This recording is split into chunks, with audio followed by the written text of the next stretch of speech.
A bizarre case occurred on the bridge connecting Sweden and Denmark. A woman's corpse was found straddling the border between the two countries, with the upper body in Sweden and the lower body in Denmark. Strangely, when the police tried to move the body, they discovered that it had been severed, but the blouse and skirt were completely intact without any bloodstains. After a forensic examination, an even more peculiar fact emerged: the upper body had been dead for about 8 hours, while the lower body had frostbite. The medical examiner believed that the lower body had been refrigerated for at least a year. In other words, the upper and lower body wearing the same clothes did not actually belong to the same woman. Further investigation revealed the identities of the corpse's owners. The upper body belonged to a strong-willed Swedish female politician, while the lower body came from a fallen Danish prostitute. The two completely different identities left the police clueless. However, the killer didn't stop there. The next victim was a journalist. He returned home from work as usual, but after closing the car door, he heard an unsettling ticking sound from the back of the car. Realizing there was a bomb, he immediately called the police. The bomb squad quickly arrived at the scene. They broke through the car window, ready to defuse the bomb.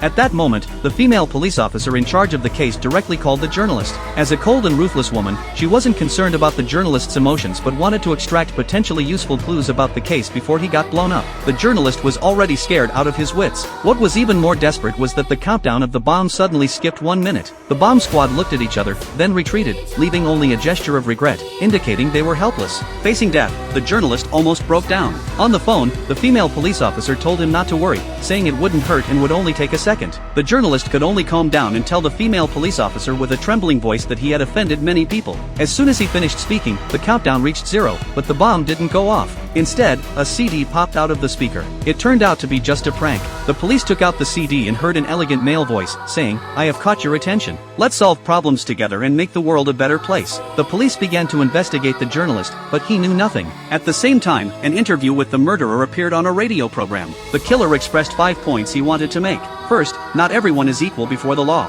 He admitted that he killed the prostitute 13 months ago, but the police gave up after a 2-week investigation. Now that he had killed a female politician, it was being treated as a top priority case. The killer created a website for people to follow the case. The police traced the source and found that it surprisingly came from a police station. The station claimed that their server had been hacked, suggesting that the killer was also a highly skilled hacker. Even more terrifying, an actor came to the police station, claiming that he had recorded the audio clip on the CD 3.5 years ago. In other words, the killer had been planning for at least 3.5 years. Due to copyright restrictions, I can only share the story up to this point. This film is a TV series from Sweden and Denmark called The Bridge.